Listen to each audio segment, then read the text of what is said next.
ಭಾರತ ಮತ್ತು ಇಂಗ್ಲೆಂಡ್ ನಡುವಿನ 5 ಪಂದ್ಯಗಳ ಟೆಸ್ಟ್ ಸರಣಿಯ 3ನೇ ಪಂದ್ಯ ಜುಲೈ 10ರಿಂದ ಲಾರ್ಡ್ಸ್ನಲ್ಲಿ ಶುರುವಾಗಲಿದೆ. ಭಾರತದ ವಿರುದ್ಧ ಟಾಸ್ ಗೆದ್ದ ಇಂಗ್ಲೆಂಡ್ ನಾಯಕ ಬೆನ್ ಸ್ಟೋಕ್ಸ್ ಮೊದಲು ಬ್ಯಾಟಿಂಗ್ ಮಾಡಲು ನಿರ್ಧರಿಸಿದ್ರು. ಪಂದ್ಯಕ್ಕೂ ಮುನ್ನ ಲಾರ್ಡ್ಸ್ ಪಿಚ್ ಬಗ್ಗೆ ಸಾಕಷ್ಟು ಚರ್ಚೆ ನಡೀತಾ ಇತ್ತು. ಈ ಪಿಚ್ ಹೆಚ್ಚಿನ ಬೌನ್ಸ್ ನೀಡುತ್ತದೆ ಮತ್ತು ಬೌಲರ್ಗಳಿಗೆ ಇದರಿಂದ ಸಹಾಯ ಆಗಲಿದೆ ಎಂದು ಹೇಳಲಾಗ್ತಾ ಇತ್ತು. ಲೀಡ್ಸ್ ಮತ್ತು ಎಡ್ಜ್ ಬ್ಯಾಸ್ಟನ್ಗೆ ಹೋಲಿಸಿದ್ರೆ ಲಾರ್ಡ್ಸ್ ಪಿಚ್ ಇದಕ್ಕಿಂತ ಭಿನ್ನವಾಗಿದೆ ಎಂದಿದ್ರು. ಆದರೆ ಮೊದಲ ದಿನದ ಆಟದ ನಂತರ ಅದು ಆ ರೀತಿ ಕಾಣ್ತಾ ಇಲ್ಲ. ಮೊದಲ ದಿನದಂದು ಬೌಲರ್ಗಳಿಗೆ ಸಹಾಯ ಸಿಕ್ಕಿತು, ಆದರೆ ನಿರೀಕ್ಷಿಸಿದಷ್ಟು ಅಲ್ಲ. ಇಂಗ್ಲೆಂಡ್ನ ಬ್ಯಾಟ್ಸ್ಮನ್ಗಳು ಮೊದಲ ದಿನದ ಅಂತ್ಯದವರೆಗೆ ಬ್ಯಾಟಿಂಗ್ ಮಾಡಿದ್ರು. ಆದಾಗ್ಯೂ ಇಂಗ್ಲೆಂಡ್ ಮತ್ತು ಬಾಸ್ಬಾಲ್ ಹೆಸರಿನಲ್ಲಿ ಒಂದು ವಿಚಿತ್ರ ದಾಖಲೆಯೂ ದಾಖಲಾಗಿದೆ. ಬ್ರೆಂಡನ್ ಮೆಕ್ಲಮ್ ಆಗಮನದ ನಂತರ 2022ರಿಂದ ಇಂಗ್ಲೆಂಡ್ ತಂಡದಲ್ಲಿ ಬಾಲ್ ಯುಗ ಪ್ರಾರಂಭವಾಯಿತು. ಆದರೆ ಮೆಕ್ಲಮ್ ಕೋಚ್ ಆದ ನಂತರ ಇಂಗ್ಲೆಂಡ್ ಆಟದ ವಿಧಾನವು ಸಂಪೂರ್ಣವಾಗಿ ಬದಲಾಯಿತು. ಅವರು ಟೆಸ್ಟ್ಗಳಲ್ಲಿ ಆಕ್ರಮಣಕಾರಿ ಕ್ರಿಕೆಟ್ ಅನ್ನು ಮಾತ್ರ ಆಡ್ತಾ ಇದ್ರು. ಇಂತಹ ಪರಿಸ್ಥಿತಿಯಲ್ಲಿ ಈಗ ಅವರು ಭಾರತದ ವಿರುದ್ಧ ವಿಚಿತ್ರ ದಾಖಲೆಯನ್ನು ಮಾಡಿದ್ದಾರೆ. ಬಾಲ್ ಯುಗದಲ್ಲಿ ಇಂಗ್ಲೆಂಡ್ ತಂಡವು ಆಲ್ಔಟ್ ಆಗದೆ ಕೇವಲ 4 ವಿಕೆಟ್ಗಳಿಗೆ 251 ರನ್ ಗಳಿಸಿರೋದು ಇದೇ ಮೊದಲು. ಇದು ಮೊದಲ ದಿನದ ಅಂತ್ಯದಲ್ಲಿ ಕಡಿಮೆ ಸ್ಕೋರ್ ಆಗಿದೆ.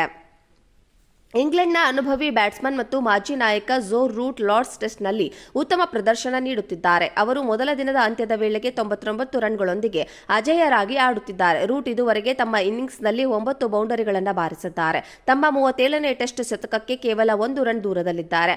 ಬೆನ್ ಸ್ಟೋಕ್ಸ್ 39 ರನ್ ಗಳಿಸಿ ಔಟ್ ಆಗದೆ ಆಡುತ್ತಿದ್ದಾರೆ. ಇದಲ್ಲದೆ 3ನೇ ಸ್ಥಾನದಲ್ಲಿ ಬ್ಯಾಟಿಂಗ್ ಮಾಡಲು ಬಂದ ಒಲಿ ಪೋಪ್ 44 ರನ್ಗಳ ಕೊಡುಗೆಯನ್ನ ನೀಡಿದ್ದಾರೆ. ಭಾರತ ಮತ್ತು ಇಂಗ್ಲೆಂಡ್ ನಡುವಿನ 5 ಪಂದ್ಯಗಳ ಟೆಸ್ಟ್ ಸರಣಿಯ 3ನೇ ಪಂದ್ಯ ಜುಲೈ 10ರಿಂದ ಲಾರ್ಡ್ಸ್ನಲ್ಲಿ ಶುರುವಾಗಲಿದೆ.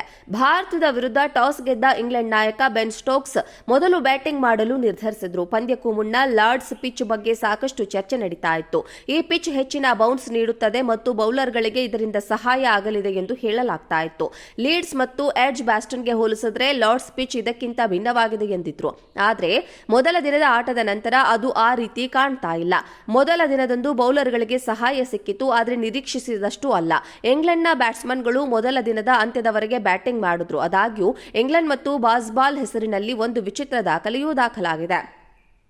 ಬ್ರೆಂಡನ್ ಮೆಕ್ಲಮ್ ಆಗಮನದ ನಂತರ 2022ರಿಂದ ಇಂಗ್ಲೆಂಡ್ ತಂಡದಲ್ಲಿ ಬಾಲ್ ಯುಗ ಪ್ರಾರಂಭವಾಯಿತು. ಆದರೆ ಮೆಕ್ಲಮ್ ಕೋಚ್ ಆದ ನಂತರ ಇಂಗ್ಲೆಂಡ್ ಆಟದ ವಿಧಾನವು ಸಂಪೂರ್ಣವಾಗಿ ಬದಲಾಯಿತು. ಅವರು ಟೆಸ್ಟ್ಗಳಲ್ಲಿ ಆಕ್ರಮಣಕಾರಿ ಕ್ರಿಕೆಟ್ ಅನ್ನು ಮಾತ್ರ ಆಡ್ತಾ ಇದ್ರು. ಇಂತಹ ಪರಿಸ್ಥಿತಿಯಲ್ಲಿ ಈಗ ಅವರು ಭಾರತದ ವಿರುದ್ಧ ವಿಚಿತ್ರ ದಾಖಲೆಯನ್ನು ಮಾಡಿದ್ದಾರೆ.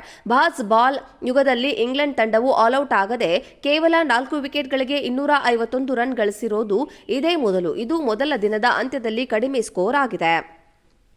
ಇಂಗ್ಲೆಂಡ್ನ ಅನುಭವಿ ಬ್ಯಾಟ್ಸ್ಮನ್ ಮತ್ತು ಮಾಜಿ ನಾಯಕ ಜೋ ರೂಟ್ ಲಾರ್ಡ್ಸ್ ಟೆಸ್ಟ್ನಲ್ಲಿ ಉತ್ತಮ ಪ್ರದರ್ಶನ ನೀಡುತ್ತಿದ್ದಾರೆ. ಅವರು ಮೊದಲ ದಿನದ ಅಂತ್ಯದ ವೇಳೆಗೆ 99 ರನ್ಗಳೊಂದಿಗೆ ಅಜೇಯರಾಗಿ ಆಡುತ್ತಿದ್ದಾರೆ. ರೂಟ್ ಇದುವರೆಗೆ ತಮ್ಮ ಇನ್ನಿಂಗ್ಸ್ನಲ್ಲಿ 9 ಬೌಂಡರಿಗಳನ್ನು ಬಾರಿಸಿದ್ದಾರೆ. ತಮ್ಮ 37ನೇ ಟೆಸ್ಟ್ ಶತಕಕ್ಕೆ ಕೇವಲ 1 ರನ್ ದೂರದಲ್ಲಿದ್ದಾರೆ. ಬೆನ್ ಸ್ಟೋಕ್ಸ್ 39 ರನ್ ಗಳಿಸಿ ಔಟ್ ಆಗದೆ ಆಡುತ್ತಿದ್ದಾರೆ. ಇದಲ್ಲದೆ 3ನೇ ಸ್ಥಾನದಲ್ಲಿ ಬ್ಯಾಟಿಂಗ್ ಮಾಡಲು ಬಂದ ಒಲಿ ಪೋಪ್ 44 ರನ್ಗಳ ಕೊಡುಗೆಯನ್ನ